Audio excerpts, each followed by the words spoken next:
The business was practically settled from the moment I never followed him. It was a pitiful surrender to agitation, but my being aware of this had somehow no power to restore me.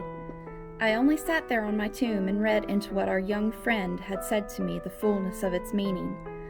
By the time I had grasped the whole of which I had also embraced, for absence, the pretext that I was ashamed to offer my pupils and the rest of the congregation such an example of delay. What I said to myself above all was that Miles had got something out of me and that the gauge of it for him would be just this awkward collapse. He had got out of me that there was something I was much afraid of, and that he should probably be able to make use of my fear to gain, for his own purpose, more freedom. My fear was of having to deal with the intolerable question of the grounds of his dismissal from school, since that was really but the question of the horrors gathered behind. That his uncle should arrive to treat with me of these things was a solution that, strictly speaking, I ought now to have desired to bring on, but I could so little face the ugliness and the pain of it that I simply procrastinated and lived from hand to mouth. The boy, to my deep discomposure, was immensely in the right, was in a position to say to me, "Either you clear up with my guardian the mystery of this interruption of my studies, or you cease to expect me to lead with you a life that's so unnatural for a boy." What was so unnatural for the particular boy I was concerned with was this sudden revelation of a consciousness and a plan. That was what really overcame me, what prevented my going in. I walked round the church, hesitating, hovering. I reflected that I had already, with him, hurt myself beyond repair. Therefore, I could patch up nothing, and it was too extreme an effort to squeeze beside him into the pew. He would be so much more sure than ever to pass his arm into mine and make me sit there for an hour in close, mute contact with his commentary on our talk. For the first minutes since his arrival, I wanted to get away from him.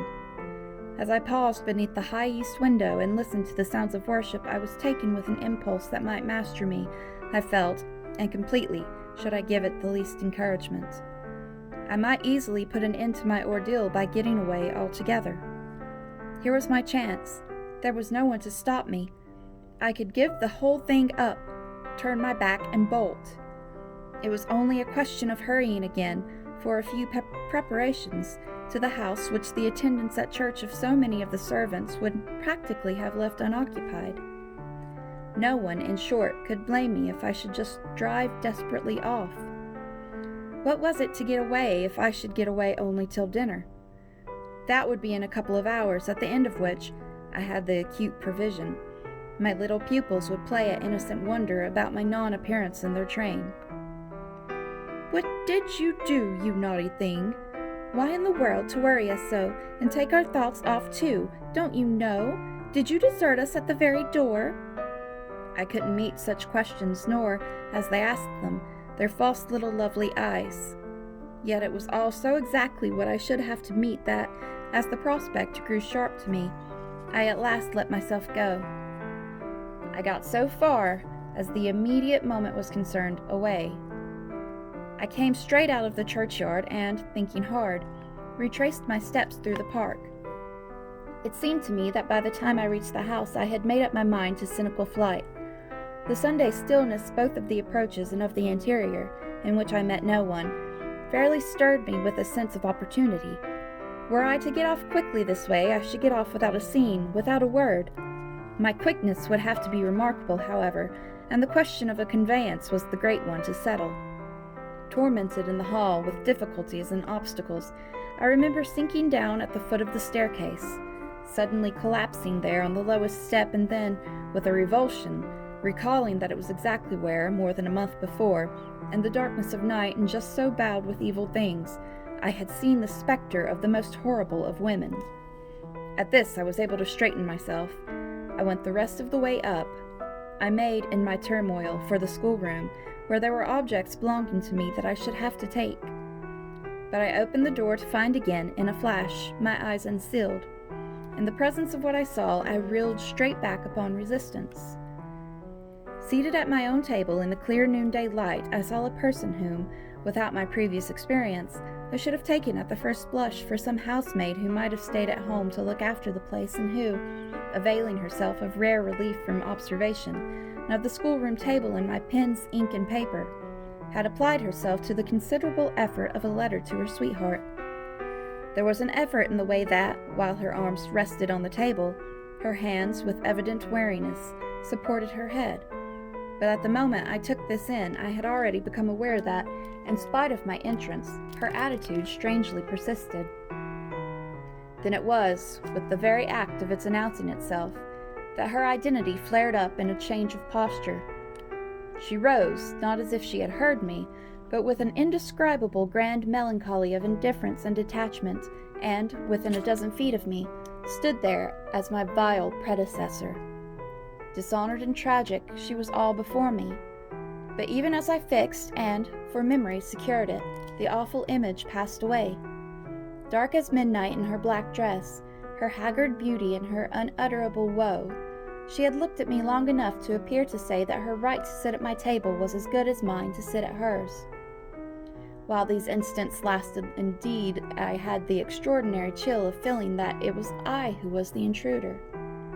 It was as if a wild protest against it that, actually addressing her, "You terrible, miserable woman!" I heard myself break into a sound that, by the open door, rang through the long passage in the empty house. She looked at me as if she had heard me, but I had recovered myself and cleared the air. There was nothing in the room the next minute but the sunshine and the sense that I must stay. I had so perfectly expected the return of the others to be marked by a demonstration that I was freshly upset at having to find them merely dumb and discreet about my dissertation. Instead of gaily denouncing and caressing me, they made no allusion to my having failed them, and I was left, for the time, on perceiving that she too said nothing, to study Mrs. Gross's odd face. I did this to such purpose that I made sure they had in some way bribed her to silence. A silence that, however, I would engage to break down on the first private opportunity. This opportunity came before tea. I secured 5 minutes with her in the housekeeper's room, where, in the twilight, amid a smell of lately baked bread, but with the place all swept and garnished, I found her sitting in pained placidity before the fire. So I see her still, so I see her best, facing the flame from her straight chair in the dusky shining room, a large clean picture of the put away, of drawers closed and locked in rest without a remedy. Oh yes, they asked me to say nothing, and to please them, so long as they were there. Of course I promised. But what had happened to you? I only went with you for the walk, I said. I had then to come back to meet a friend. She showed her surprise. A friend? You? Oh yes, I have a couple, I laughed. But did the children give you a reason? For not alluding to your leaving us. Yes, they said you'd like it better. Do you like it better? My face had made her rueful. No, I like it worse. But after an instant I added, did they say why I should like it better? No, Master Miles only said, we must do nothing but what she likes. I wish indeed he would. And what did Flora say? Miss Flora was too sweet. She said, oh, of course, and I said the same. I thought a moment. You were too sweet too. I can hear you all. But nonetheless, between Miles and me, it's now all out. All out? My companion stared. But what, miss? Everything. It doesn't matter, I've made up my mind. I came home, my dear. I went on, for a talk with Miss Jessel. I had by this time formed the habit of having Mrs. Gross literally well in hand in advance of my sounding that note, so that even now, as she bravely blinked under the signal of my word, I could keep her comparatively firm. A talk? Do you mean she spoke? It came to that. I found her on my return in the schoolroom. And what did she say? I can hear the good woman still, and the candor of her stupefaction. That she suffers the torments. It was this, of a truth, that made her, as she filled out my picture, gape. Do you mean, she faltered, of the lost? Of the lost, of the damned, and that's why, to share them, I faltered myself at the horror of it. But my companion, with less imagination, kept me up. To share them? She wants Flora." Mrs. Gross might, as I gave it to her, fairly have fallen away from me had I not been prepared. I still held her there to show I was. "As I've told you, however, it doesn't matter." "Because you've made up your mind? But to what?" "To everything." "And what do you call everything?" "Why, to sending for their uncle." "Oh, miss, in pity do," my friend broke out. "Ah, but I will. I see it's the only way. What's out, as I told you with Miles, is that if he thinks I'm afraid to, and has ideas of what he gains by that, he shall see he's mistaken. Yes, his uncle shall have it here from me on the spot, and before the boy himself if necessary, that if I'm to be reproached with having done nothing again about Moore's school—" "Yes, miss," my companion pressed me. "Well, there's that awful reason." There were now clearly so many of these for my poor colleague that she was excusable for being vague. "But, which?" "Why, the letter from his old place." "You'll show it to the master." "I ought to have done so on the instant." "Oh, no," said Mrs. Gross with decision. "I'll put it before him," I went on inexorably, "that I can't undertake to work the question on behalf of a child who has been expelled." "For we've never in the least known what," Mrs. Gross declared. "For wickedness. For what else, when he's so clever and beautiful and perfect? Is he stupid? Is he untidy? Is he infirm? Is he ill-natured? He's exquisite. So it can only be that, and that would open up the whole thing. After all," I said, "it's their uncle's fault. If he left here such people—" "He didn't really in the least know them. The fault's mine." She had turned quite pale. "Well, you shan't suffer," I answered. "The children shan't," she emphatically returned. I was silent a while. We looked at each other. "Then what am I to tell him?" "You needn't tell him anything. I'll tell him." I measured this. "Do you mean you'll write?" Remembering she couldn't, I caught myself up. "How do you communicate?" "I tell the bailiff. He writes." "And should you like him to write our story?" My question had a sarcastic force that I had not fully intended, and it made her after a moment inconsequently break down. The tears were again in her eyes. "Ah, miss, you write." "Well, tonight," I at last returned, and on this we separated. I went so far in the evening as to make a beginning. The weather had changed back, a great wind was abroad, and beneath the lamp in my room, with Flora at peace beside me, I sat for a long time before a blank sheet of paper and listened to the lash of the rain and the batter of the gusts. Finally I went out, taking a candle. I crossed the passage and listened a minute at Miles's door. What, under my endless obsession, I had been impelled to listen for was some betrayal of his not being at rest, and I presently caught one, but not in the form I had expected. His voice tinkled out. "I say, you there! Come in!" It was gaiety in the gloom. I went in with my light and found him in bed, very wide awake but very much at his ease. "Well, what are you up to?" he asked with a grace of sociability in which it occurred to me that Mrs. Gross, had she been present, might have looked in vain for proof that anything was out. I stood over him with my candle. "How did you know I was there?" "Why, of course I heard you. Did you fancy you made no noise? You're like a troop of cavalry." He beautifully laughed. "Then you weren't asleep?" "Not much. I lie awake and think." I had put my candle designedly a short way off, and then, as he held out his friendly old hand to me, had sat down on the edge of his bed. "What is it," I asked, "that you think of?" "What in the world, my dear, but you?" "Ah, the pride I take in your appreciation doesn't insist on that. I had so far rather you slept."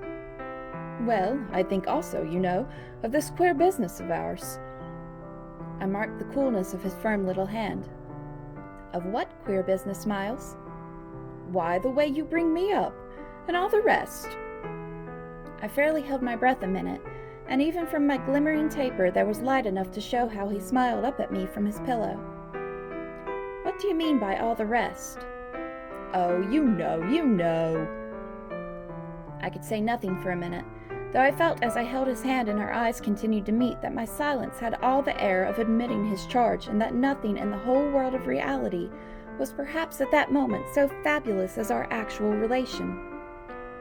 "Certainly you shall go back to school," I said, "if it be that troubles you. But not to the old place. We must find another, a better." "How could I know it did trouble you, this question, when you never told me so, never spoke of it at all?" His clear listening face, framed in its smooth whiteness, made him for the minute as appealing as some wistful patient in a children's hospital. And I would have given, as the resemblance came to me, all I possessed on earth really to be the nurse or the sister of charity who might have helped to cure him. Well, even as it was, I perhaps might help. "Do you know you've never said a word to me about your school? I mean the old one. Never mentioned it in any way." He seemed to wonder. He smiled with the same loveliness. But he clearly gained time. He waited. He called for guidance. "Haven't I?" It wasn't for me to help him. It was for the thing I had met. Something in his tone and the expression of his face, as I got this from him, set my heart aching with such a pang as it had never yet known. So unutterably touching was it to see his little brain puzzled and his little resources taxed to play, under the spell laid on him, a part of innocence and consistency. "No, never. From the hour you came back. You've never mentioned to me one of your masters, one of your comrades, nor the least little thing that ever happened to you at school. Never, little Miles. No, never. Have you given me an inkling of anything that may have happened there? Therefore you can fancy how much I'm in the dark. Until you came out that way this morning, you had since the first hour I saw you scarce even made a reference to anything in your previous life. You seemed so perfectly to accept the present. It was extraordinary how my absolute conviction of his secret precocity, or whatever I might call the poison of an influence that I dared but half phrase, made him, in spite of the faint breath of his inward trouble, appear as accessible as an older person, forced me to treat him as an intelligent equal. "I thought you wanted me to go on as you are." It struck me that at this he just faintly colored. He gave, at any rate, like a convalescent, slightly fatigued, a languid shake of his head. I don't. I want to get away." "You're tired of Bly?" "Oh no, I like Bly." "Well, then?" "Oh, you know what a boy wants." I felt I didn't know so well as Miles, and I took temporary refuge. "You want to go with your uncle?" Again at this, with his sweet ironic face, he made a movement on the pillow. "Oh, you can't get off with that." I was silent a little, and it was I now, I think, who changed color. "My dear, I don't want to get off." "You can't, even if you do. You can't. He lay beautifully staring. "My uncle must come down, and you must completely settle things." "If we do," I returned with some spirit, "you may be sure it will be to take you quite away." "Well, don't you understand that that's exactly what I'm working for? You'll have to tell him about the way you've let it all drop. You'll have to tell him a tremendous lot." The exultation with which he uttered this helped me somehow for the instant to meet him rather more. "And how much will you, Miles, have to tell him? There are things he'll ask you." He turned it over. "Very likely. But what things?" "The things you've never told me. To make up his mind what to do with you. He can't send you back." "I don't want to go back," he broke in. "I want a new field." He said it with admirable serenity, with positive, unimpeachable gaiety, and doubtless it was that very note that most evoked for me the poignancy, the unnatural childish tragedy, of his probable reappearance at the end of 3 months with all this bravado and still more dishonor. It overwhelmed me now that I should never be able to bear that, and it made me let myself go.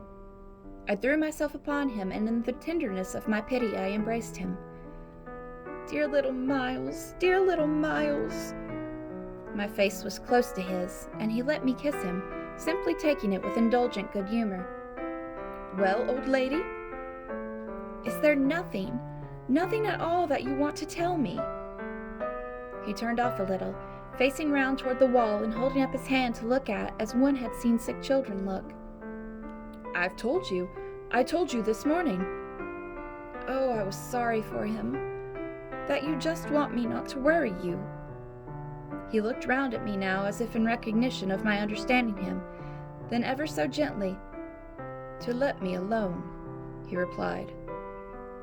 There was even a strange little dignity in it, something that made me release him, yet, when I had slowly risen, linger beside him. God knows I never wished to harass him, but I felt that merely at this to turn my back on him was to abandon or, to put it more truly, lose him. "I've just begun a letter to your uncle," I said. Well then, finish it. I waited a minute. What happened before? He gazed up at me again. Before what?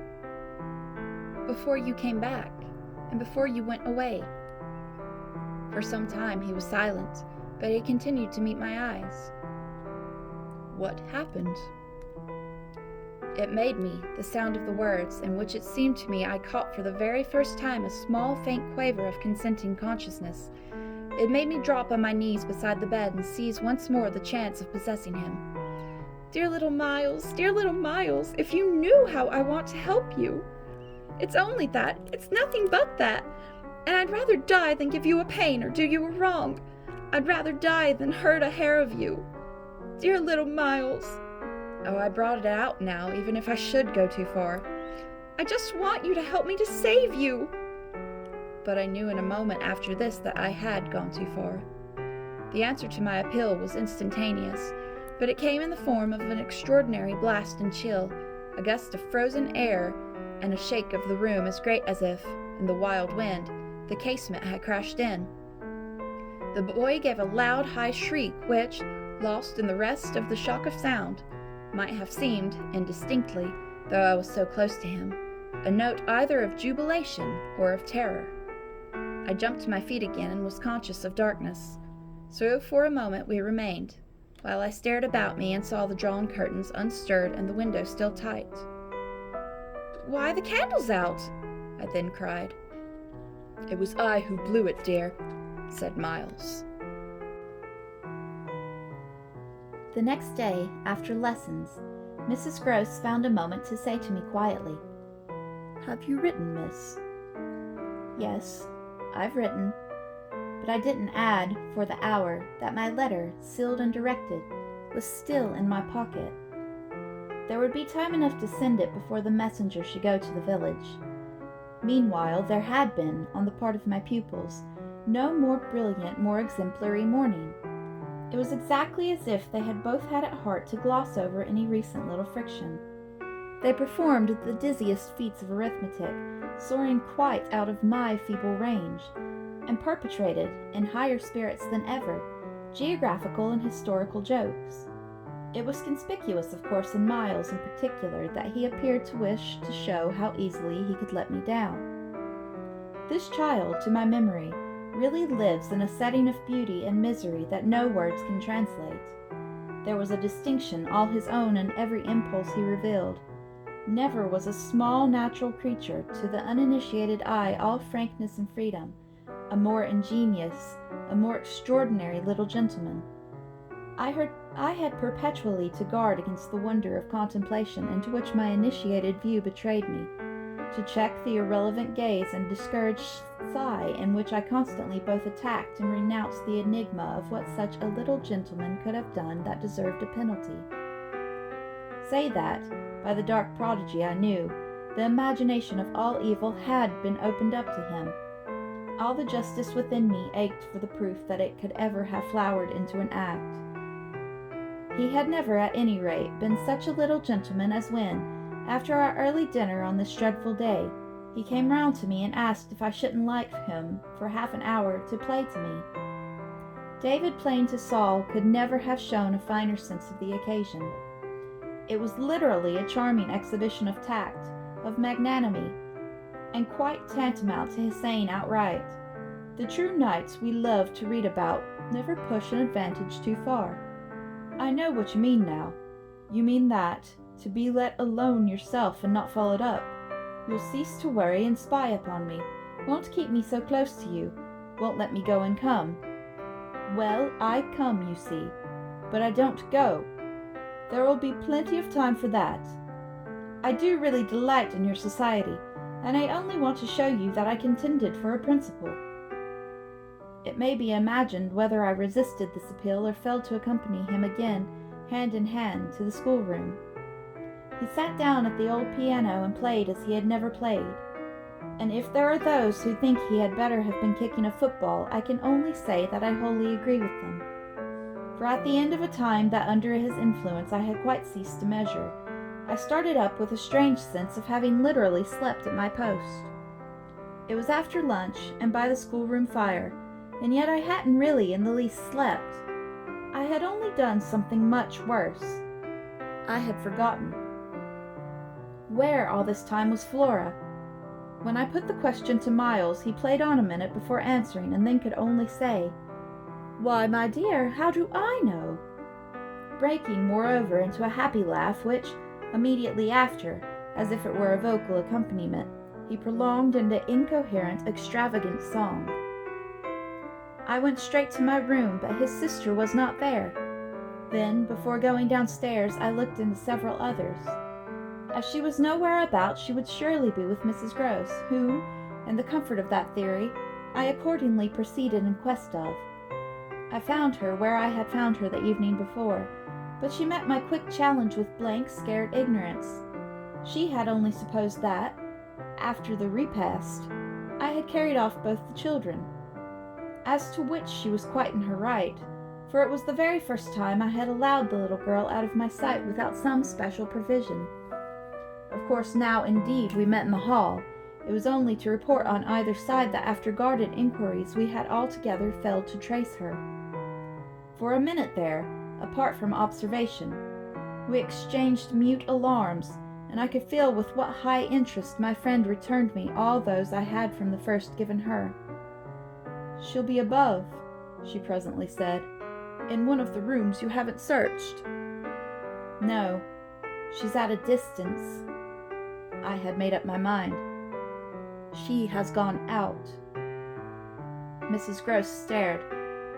"Without a hat?" I naturally also looked volumes. "Isn't that woman always without one?" "She's with her." "She's with her," I declared. "We must find them." My hand was on my friend's arm, but she failed for the moment, confronted with such an account of the matter, to respond to my pressure. She communed, on the contrary, on the spot with her uneasiness. "And where's Master Miles?" "Oh, he's with Quint. They're in the schoolroom." "Lord, miss." My view, I was myself aware, and therefore I suppose my tone had never yet reached so calm an assurance.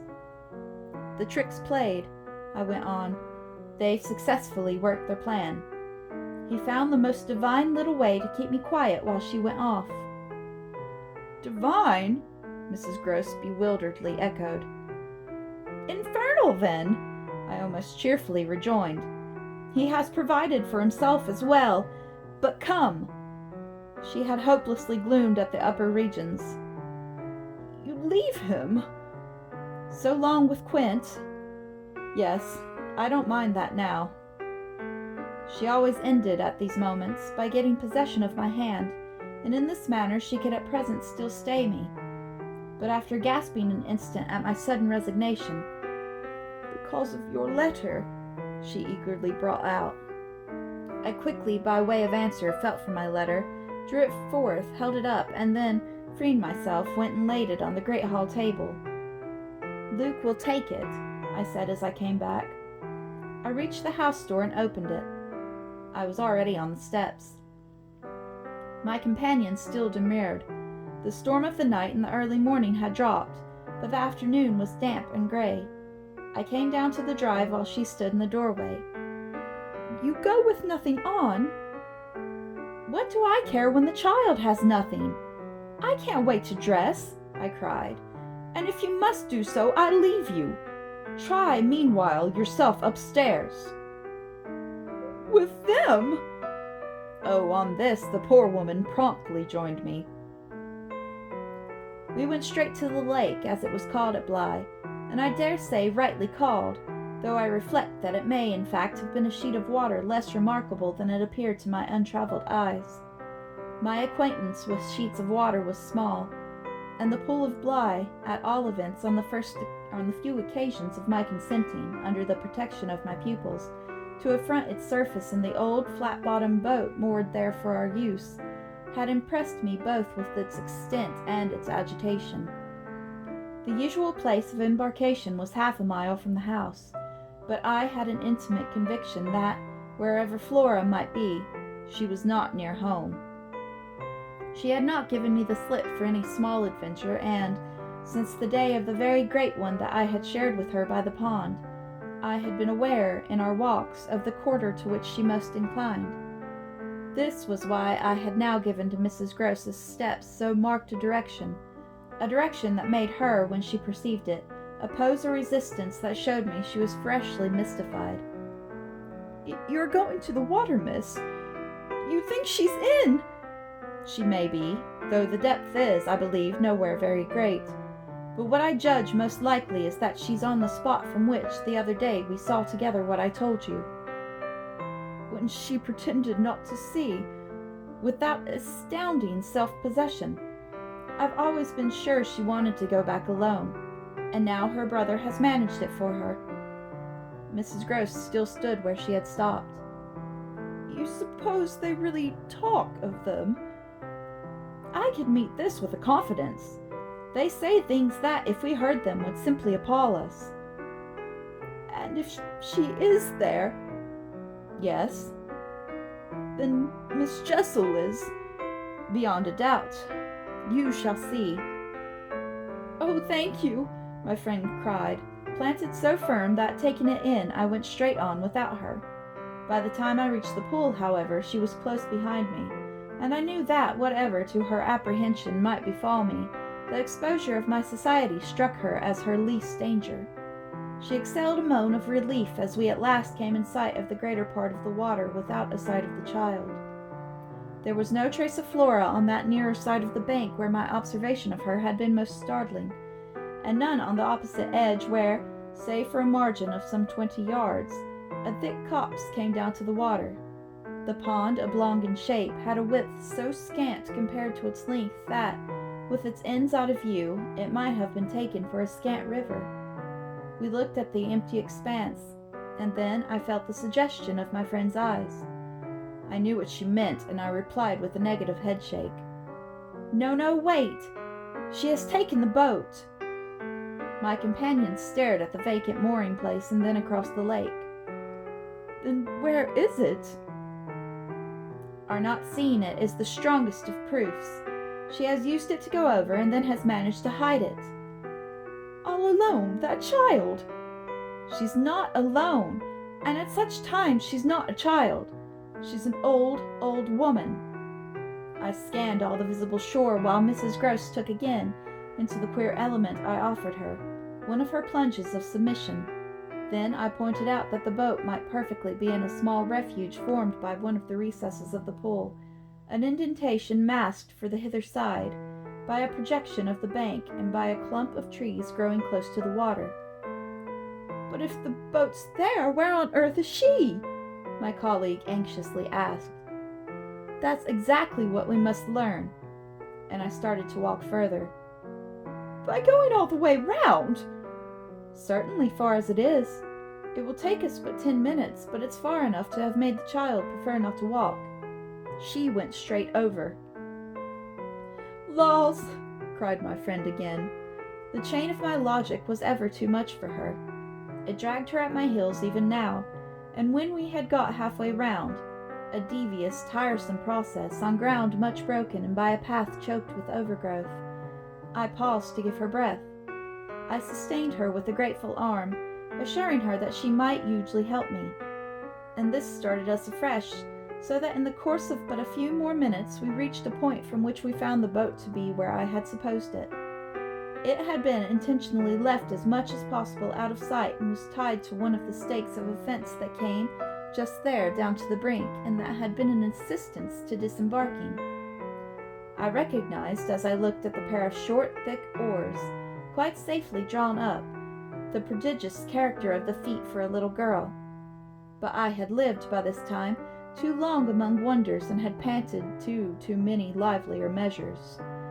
There was a gate in the fence, through which we passed, and that brought us, after a trifling interval, more into the open. Then, "There she is!" we both exclaimed at once. Flora, a short way off, stood before us on the grass and smiled as if her performance was now complete. The next thing she did, however, was to stoop straight down and pluck, quite as if it were all she was there for, a big, ugly spray of withered fern. I instantly became sure she had just come out of the copse. She waited for us, not herself taking a step, and I was conscious of the rare solemnity with which we presently approached her. She smiled and smiled, and we met, but it was all done in a silence by this time flagrantly ominous.